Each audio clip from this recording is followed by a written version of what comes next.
Okay, look, everybody makes fun of me for getting these, but you're a genius scientist. What do you think? You know, Jerry, I'm not going to tell you that these will increase in value or even hold their current value. The truth is, you bought them because you like them. They have value to you. That's what matters. Salut à toutes et à tous, donc je sais que ça fait longtemps que j'ai pas posté de vidéo, mais au lieu de discuter de tout ça ici, je ferai ça dans une vidéo séparée, donc si vous avez des questions que vous voulez me poser, n'hésitez pas à les mettre dans les commentaires et j'y répondrai dans une vidéo d'update.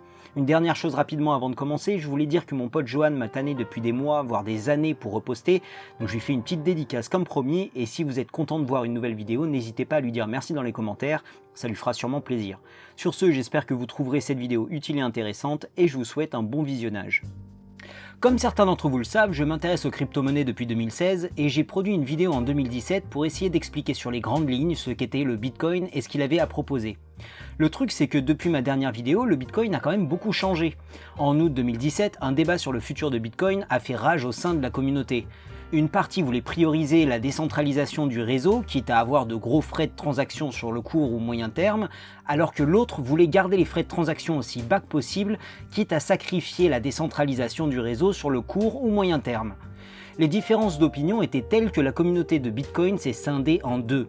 Le groupe souhaitant prioriser la décentralisation a gardé le nom de Bitcoin et son ticker BTC, et le groupe souhaitant prioriser les faibles coûts de transaction a dû adopter le nouveau nom de Bitcoin Cash. Alors qu'aujourd'hui Bitcoin BTC essaye de devenir l'or digital décentralisé, Bitcoin Cash essaye de devenir une monnaie digitale décentralisée. Je ne vais pas rentrer dans le débat de quel groupe est le meilleur, les deux ayant clairement du bon et du mauvais, mais je me vois obligé de faire une petite mise à jour simplement parce que ma vidéo sur le Bitcoin de 2017 ne reflète plus vraiment ce qui est devenu le Bitcoin aujourd'hui. Même si je vais me concentrer sur ce que je pense être les risques d'un investissement dans le Bitcoin BTC, je tiens à dire que je suis toujours très optimiste sur le futur des crypto-monnaies en général. Donc jette tes économies en l'air parce qu'aujourd'hui on va voir le top 5 des problèmes liés au Bitcoin. Numéro 5, sa dépendance à d'autres technologies. Donc je sais que ce point est un vrai argument de survivaliste, mais il reste valide. Le Bitcoin, comme toute autre crypto-monnaie, repose sur certaines infrastructures qui peuvent elles-mêmes faire l'objet d'attaques potentielles. Pour pouvoir utiliser le Bitcoin, il faut pouvoir avoir un accès à Internet. Pour pouvoir avoir un accès à Internet, il faut avoir un ordinateur, que ce soit un laptop, un desktop ou un smartphone, et une connexion Internet. Et pour que tout ça marche, il faut bien entendu de l'électricité. Si jamais une nouvelle guerre mondiale éclate et que le pays est réduit en un tas de gravier, il ne faut pas s'imaginer que votre portfolio de crypto fasse x1000. Alors qu'en 2017 j'argumentais que le Bitcoin pouvait aider en cas d'hyperinflation comme ce qui se passe toujours au Venezuela aujourd'hui, mon argument tenait vraiment sur le fait qu'on puisse utiliser le Bitcoin pour échanger des biens et des services directement entre nous. Si notre monnaie locale perd de sa valeur rapidement, avoir une monnaie relativement stable peut vraiment rendre les choses plus tolérables. Encore faut-il qu'elle soit utile pour faire des transactions et assez simple à utiliser pour que tout le monde puisse comprendre les bases de son fonctionnement rapidement et que les infrastructures nécessaires pour son fonctionnement soient toujours en place, bien entendu. Numéro 4, son utilité. Au moment de ma dernière vidéo sur le sujet, une des choses que je trouvais révolutionnaire par rapport au Bitcoin, c'était le fait de pouvoir envoyer de l'argent à l'autre bout du monde facilement, en quelques minutes, et tout ça pour quelques centimes seulement. Aujourd'hui, ce n'est plus vraiment le cas. La façon dont marche Bitcoin est qu'il est possible de payer plus de frais de transaction pour que cette transaction soit traitée en priorité. Le résultat est qu'on doit maintenant faire le choix entre envoyer du Bitcoin rapidement ou à moindre coût. Depuis le début de 2021 jusqu'à aujourd'hui, la moyenne du coût d'une transaction n'est jamais tombée en dessous de 5 € et a eu un pic à plus de 50 € en moyenne en avril. Au moins depuis le crash récent du prix, le coût moyen de la transaction est retombé vers les 5 €. Avec des frais de transaction tels, il est impossible d'utiliser le Bitcoin pour acheter ou vendre des produits tous les jours. Durant une crise, je vois mal les gens en galère acheter un poulet en payant 5 fois le prix du poulet en frais de transaction. Et si en 2017 on pouvait dire que les frais de transaction élevés étaient un problème, aujourd'hui c'est clairement un choix.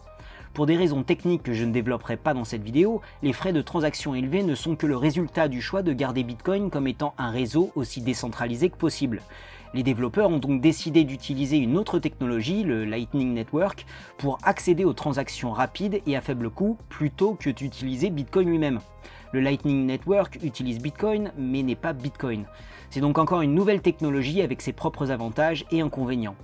Bitcoin est sans doute la crypto-monnaie la plus décentralisée et sécurisée qui existe aujourd'hui. Ça reste la meilleure crypto-monnaie pour envoyer des grosses sommes d'argent, comme des milliers voire des millions d'euros, mais ce n'est clairement plus le réseau à utiliser pour vos petites transactions. Donc il faut se demander si l'utilisateur type de Bitcoin n'est plus vous ou moi, qui sont ces utilisateurs potentiels. Si la thèse est que des États ou des multinationales l'utilisent pour transférer des fonds entre eux, très bien. Mais quoi qu'il en soit, Bitcoin ne peut pas avoir de valeur sur le long terme tant qu'il ne sera pas utile à quelqu'un. Numéro 3, la volatilité du prix. Les changements drastiques dans le prix du Bitcoin ne sont bons que pour les traders et les spéculateurs. J'ai déjà abordé le sujet dans la vidéo pour comprendre le Bitcoin, mais autant quand le prix du Bitcoin augmente, tout le monde est content, autant quand il se crache de 50% dans la nuit, tout le monde ne se réveille pas forcément avec le sourire. Personnellement, je trade les cryptos depuis 5 ans, donc je dois dire que ces changements dans le prix me permettent de faire un peu de thunes de temps en temps. Mais garder un œil quasi constant sur le cours du Bitcoin n'est clairement pas pour tout le monde, ça devient vite un job à temps plein. La volatilité du prix n'est simplement pas une bonne chose pour l'adoption de cette nouvelle monnaie. On se trouve donc dans une sorte de paradoxe, ce qui va réduire la volatilité du prix du Bitcoin est son adoption et son utilisation, mais il ne peut pas avoir de réelle adoption tant que le prix peut chuter de 50% en quelques jours. Pour résumer, pour réduire la volatilité du Bitcoin, il faut que la volatilité se réduise, bon, merci Captain Obvious. Concernant son utilisation, sans même parler des frais de transaction élevés, on fait face à un autre problème. De ce que j'ai pu observer depuis 2016, l'immense majorité des utilisateurs du Bitcoin sont des spéculateurs, soit sur le court ou moyen terme, c'est-à-dire les traders, soit sur le long terme, c'est-à-dire ceux qui achètent du Bitcoin et qui le gardent de côté indéfiniment sans réelle intention de le vendre ou de l'utiliser, jusqu'à au moins que ça devienne vraiment quelque chose. De mon point de vue, tant que Bitcoin ne sera utilisé que dans un but spéculatif, alors ça ne restera qu'un investissement à haut risque. Pour réduire la volatilité de son prix, il faut que Bitcoin puisse être utilisé autant que possible par le plus grand nombre de gens possible. Numéro 2, la centralisation. Bitcoin se compose vraiment de 3 groupes plus ou moins gros mais tout aussi importants. Les mineurs qui sécurisent le réseau, les développeurs qui maintiennent et mettent à jour le software et les utilisateurs. Si l'un ou l'autre de ces groupes devient trop petit, alors il sera plus facilement proie à des attaques. Regardons rapidement les possibles points faibles de ces 3 groupes. Les mineurs. En théorie, n'importe qui peut participer à la sécurité du réseau en minant du Bitcoin. Pour miner du Bitcoin profitablement, vous avez besoin de 2 choses. Du matériel performant, créé spécialement pour miner le Bitcoin, et de l'électricité aussi peu chère que possible. Alors que le minage de Bitcoin peut être anonyme, si je cherchais à détruire le réseau en faisant une attaque coordonnée sur les plus gros centres de minage, je regarderais en priorité dans les zones ayant un accès à l'électricité la moins chère possible. Il existe aussi un oligopole sur le matériel de minage de Bitcoin. Seules quelques compagnies créent du matériel de minage extrêmement performant, Bitmain étant toujours le leader, et la majorité de ces compagnies sont chinoises. Il est donc possible pour ces producteurs de savoir qui sont les plus gros mineurs ainsi que leurs emplacements en suivant les plus grosses commandes de matériel. Donc sachant que les plus grosses compagnies producteurs d'équipements sont chinoises et que la Chine est un des pays qui produit de l'électricité à très faible coût, il est naturel de penser qu'une grande partie du minage de Bitcoin se produit en Chine, en tout cas pour le moment. Cette hypothèse a d'ailleurs été confirmée récemment quand une coupure de courant dans la région de Xinjiang en Chine a fait chuter la sécurité du réseau Bitcoin de 25% le temps de la coupure. Les développeurs.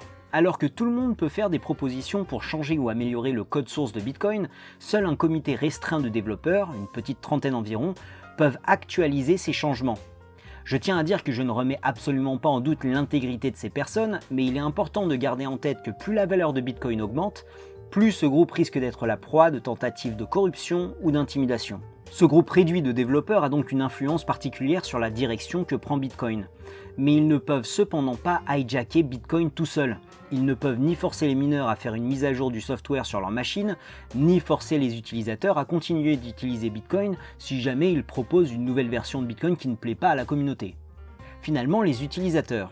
Depuis 2017, Bitcoin a changé son narratif et préfère devenir l'or digital plutôt qu'une monnaie décentralisée.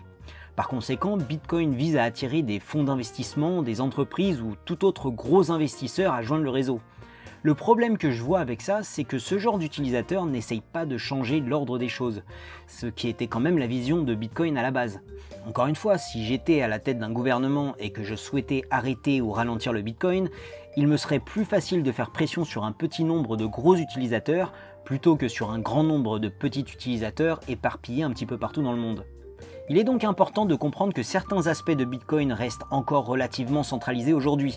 Ce n'est bien entendu pas un problème sans solution, ce sont juste des points faibles du réseau Bitcoin qui est important de garder en tête en tant qu'investisseur. Numéro 1, les législations. Alors qu'aucun gouvernement ne peut vraiment arrêter Bitcoin, il leur est quand même possible de faire pression pour décourager son utilisation, soit par des interdictions strictes, soit par des lourdes taxes sur son achat et sa vente.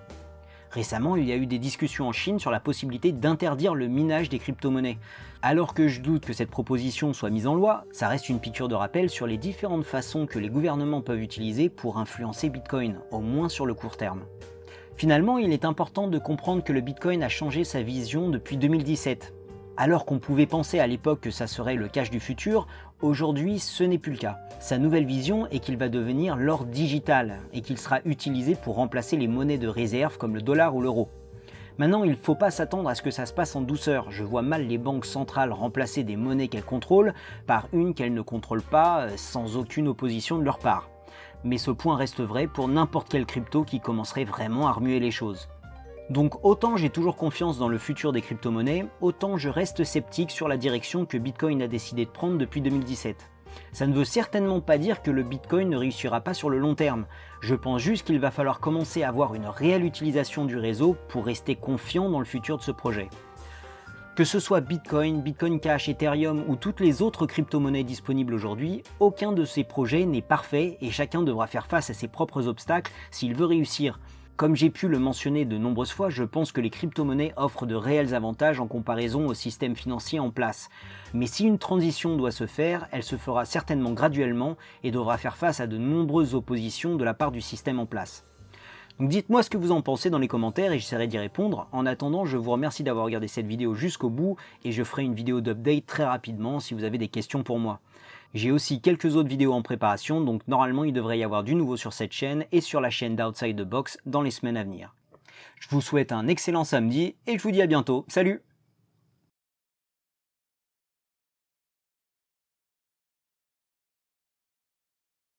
Bang, bang, bang, bang, bang, bang, bang, bang, bang, bang,